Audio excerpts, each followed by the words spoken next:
Salut Ricardo. Salut Marthe. Qu'est-ce qui t'amène ici aujourd'hui? Pourquoi ne m'avais-tu pas prévenu avant de venir à mon lieu de travail? C'est parce que j'avais quelque chose de très important à te dire. Je t'écoute. Tu sais, j'aimerais mettre un terme à notre relation. À partir d'aujourd'hui, je ne suis plus ton fiancé. Trouve-toi un autre homme. Pourquoi tu me dis cela? Qu'est-ce que je t'ai fait de mal? Cela faisait plus d'1 an qu'on s'était fiancés. Et aujourd'hui, tu veux rompre notre fiançailles comme cela?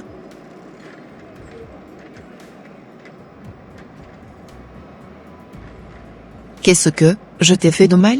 Tu ne m'as rien fait de mal. Le problème est que tu es trop mince. Tu n'as pas de grosses mamelles, ni de grosses fesses. On dirait que tu ne mangeais pas. Moi, j'aimerais épouser une femme qui a de la courbe et des rondeurs. Si tu veux vraiment que je t'épouse, il va falloir que tu fasses de la chirurgie esthétique pour augmenter tes seins et ton postérieur. Quoi? Tu m'as bien entendu. Je suis une chrétienne. Il est hors de question que je fasse cela.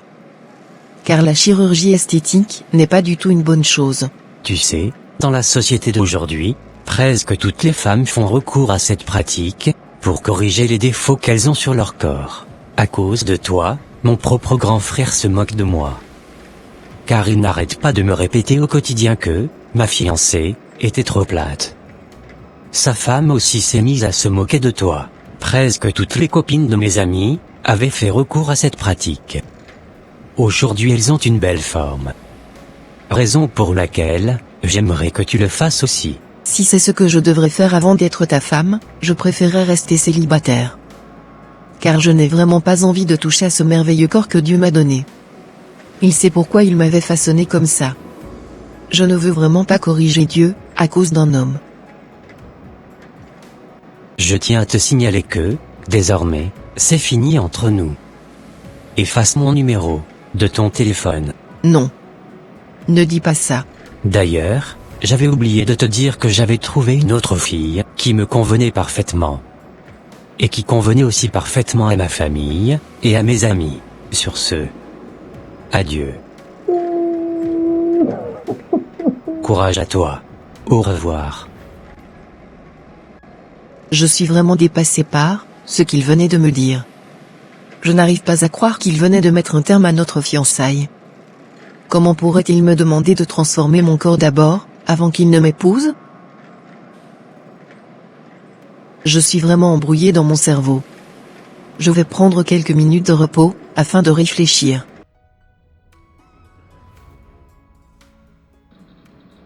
Alors collègue, est-ce que tout va bien? Oui, ça va. Es-tu sûr? Pourquoi tu me poses cette question?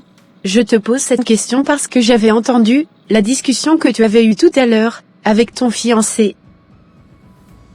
Excuse-moi de me mêler de ce qui ne me regarde pas. Cependant, laisse-moi te dire qu'il a raison. Pardon? Tu sais, j'avais eu à faire recours à cette pratique il y avait quelques mois en arrière. Quoi? Avant, j'étais beaucoup plus mince que toi, jusqu'au point où, lorsqu'on me voyait, on se détournait même le visage. Laisse-moi te dire que la chirurgie esthétique n'est pas une bonne chose. Dis-moi, pourquoi tu avais fait recours à cette pratique? Je l'avais fait pour être séduisante, et pour être aussi à la mode. C'est ce que font la majorité des filles d'aujourd'hui. Je te le conseille vivement. Car, les hommes d'aujourd'hui n'aiment pas sortir avec les filles qui sont fades. La société d'aujourd'hui a évolué. Et il faut aussi évoluer avec cette société. Si c'est ça que je devrais faire avant de trouver un mari, je préférerais rester célibataire. Car, il faut beaucoup d'argent pour pouvoir la faire. En plus, je n'ai vraiment pas envie de toucher à ce merveilleux corps glorieux que Dieu m'avait donné. Il sait pourquoi il m'a façonné comme ça. Ce n'est pas à moi d'aller corriger Dieu. D'accord, mais tu sais, depuis que je me suis refaire le visage, les seins et les fesses, je t'assure que les hommes me couraient après, comme des mouches. Et, pourquoi tu ne t'es toujours pas marié? Je suis toujours célibataire parce que je n'ai pas encore trouvé un homme sérieux. Ceux que je rencontre viennent juste dans l'intention de me goûter et de repartir par la suite. Voilà ce que je disais. Moi, je veux un mari, et non des testeurs de femmes. Je sais qu'un beau jour viendra, et je me marierai. Pour le moment, je n'ai pas encore trouvé le bon partenaire. Du coup, je ne suis pas pressée pour le mariage. Je te conseillerais de faire comme moi, afin de récupérer ton fiancé. Je vais réfléchir. Merci beaucoup pour tes conseils. De rien. Bon, passe une bonne soirée. Merci, et bonne soirée à toi aussi. Merci.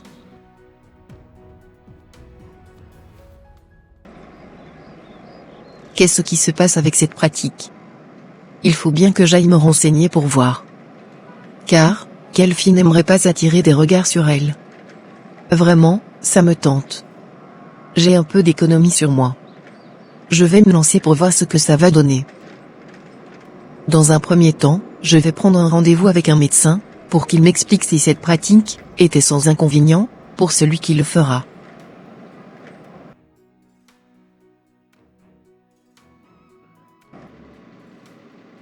J'espère bien que cette pratique n'a pas d'inconvénient. Comme je te le disais maman, j'étais juste venu voir comment tu allais. Merci beaucoup mon garçon. C'est très gentil de ta part. De rien maman. Maintenant, je vais rentrer chez moi, car je suis très fatigué. D'accord. Prends soin de toi, et à bientôt. À bientôt maman.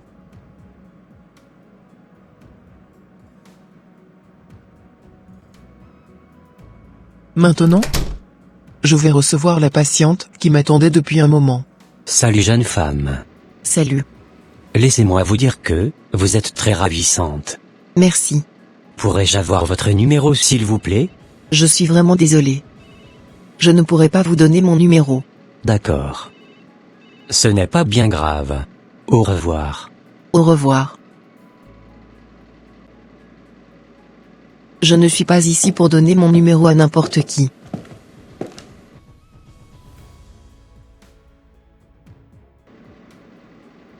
Bonjour madame. Bonjour docteur.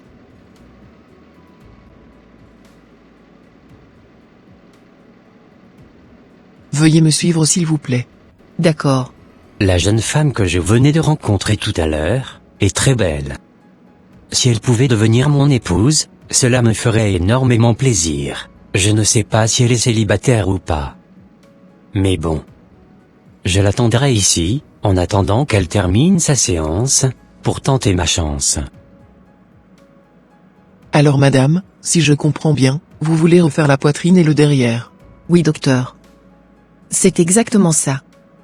Cependant, dans un premier temps, j'aimerais savoir si, ce que je voulais faire, était sans inconvénient. Sans vous mentir, je ne l'ai jamais fait à quelqu'un. Mais mes collègues me disent souvent que, celles qui le font, sont satisfaites sur le coup. Mais souvent, la regrettent quelques mois, après. Malheureusement, cette pratique n'est pas sans inconvénient. Il y a des risques infectieux. Ce risque est toujours redouté par certains praticiens, même avec la prise d'antibiotiques. Des infections se manifestent par des rougeurs, des gonflements de la zone transformée, et par des fièvres. L'apparition d'une infection dépend souvent de l'état de santé de la personne qui l'a fait. Waouh. Certaines personnes ont perdu la vie à cause de cela. Mais pourquoi elle continue à la faire? Vous savez, sous la pression des magazines, de la télévision, ou encore des réseaux sociaux, nous vivons de plus en plus dans une société de l'image, où l'apparence physique, et la quête de l'éternelle jeunesse, prennent des proportions considérables. Face à ces phénomènes, certaines personnes différentes de la norme, préfèrent profiter des avancées technologiques, au lieu de s'assumer. Ah. Je vois. Mais sur qui?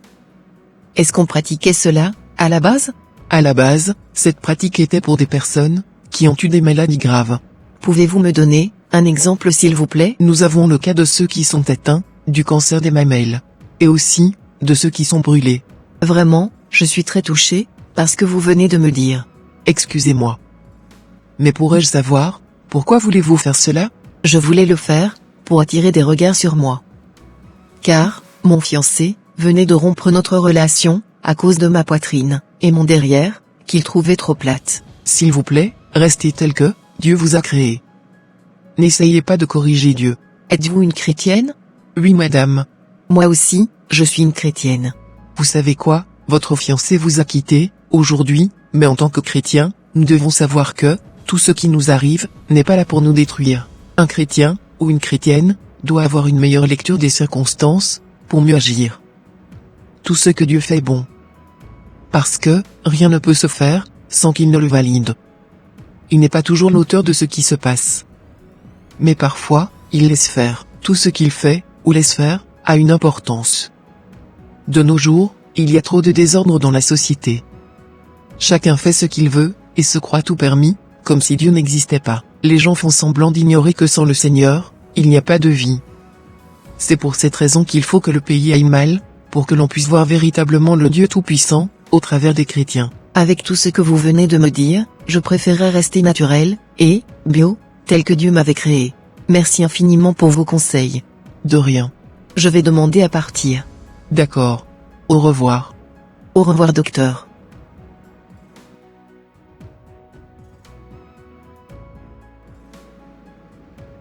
Vous êtes encore là? En fait, je vous attendais. Quoi? Comme je vous l'avais dit tout à l'heure, je vous trouvais très ravissante. Êtes-vous une femme mariée, ou célibataire? Je suis célibataire. Excusez-moi. Mais, je suis une chrétienne. Si, vous êtes un coureur de jupons, je vous signale que, vous n'êtes pas tombé sur la bonne personne. Car, je ne suis pas une fille, qui fait du désordre. Je suis aussi un chrétien. Je suis aussi célibataire, à la recherche d'une femme. D'accord, je vois. Vous savez quoi? Je cherche une femme, que j'aimerais épouser. Et vous me plaisez énormément. J'aimerais aussi me marier. Par contre, je n'aimerais pas précipiter les choses. Je suis prêt, pour aller voir vos parents, afin de demander votre main.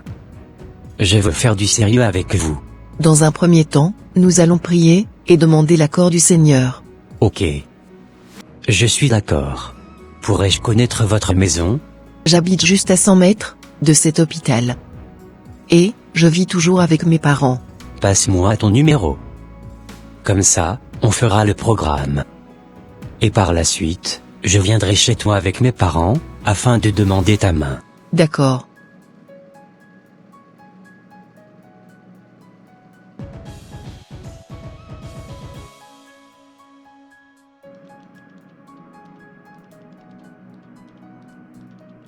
Je suis très content de t'avoir épousé ma femme. De même que moi chérie. Je rends infiniment gloire à Dieu, du fait qu'il t'avait mis sur mon chemin. Merci beaucoup de m'avoir épousé. De rien. Tu le mérites. Et que toute la gloire revienne à Dieu, jusqu'au siècle des siècles. Amen. Amen.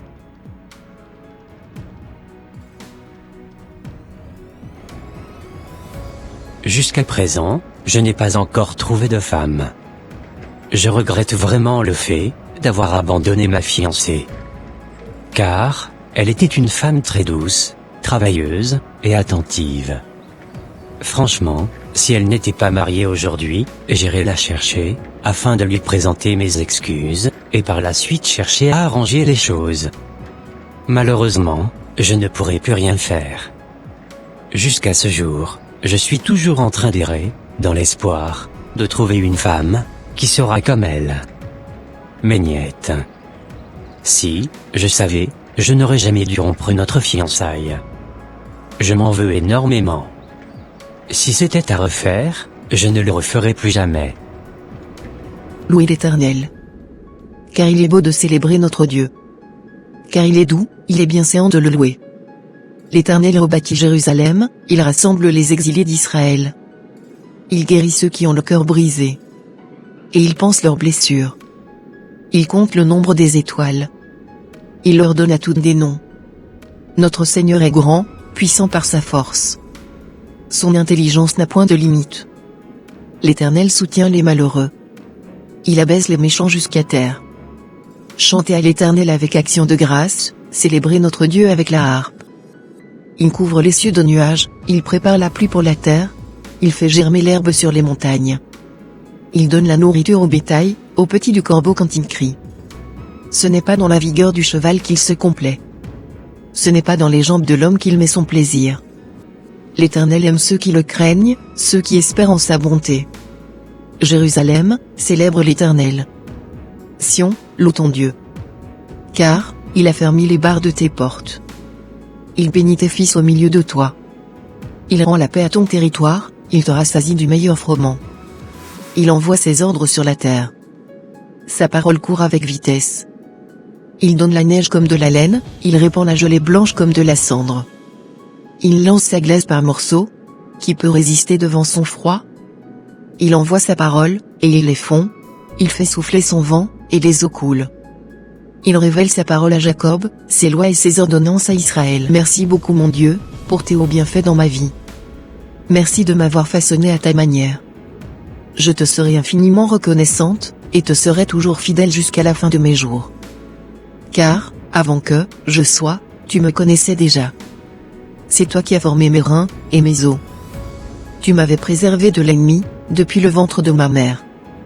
Merci infiniment d'avoir créé cette belle créature, pour un seul homme, sur cette terre. C'est pour cela que, je n'attribuerai rien d'injuste à toi. Gloire à ton saint nom. Et que, toute la gloire te revienne, jusqu'au siècle des siècles. Amen. Chers frères et sœurs, ne soyez jamais complexés de votre physique, ni de votre beauté. Car, Dieu sait pourquoi, il vous a créé ainsi. Ne vous perturbez pas, à vouloir ressembler aux standards de beauté, que propose, la société d'aujourd'hui. Soyez fiers de vous-même, et entourez-vous de ceux qui savent vous apprécier.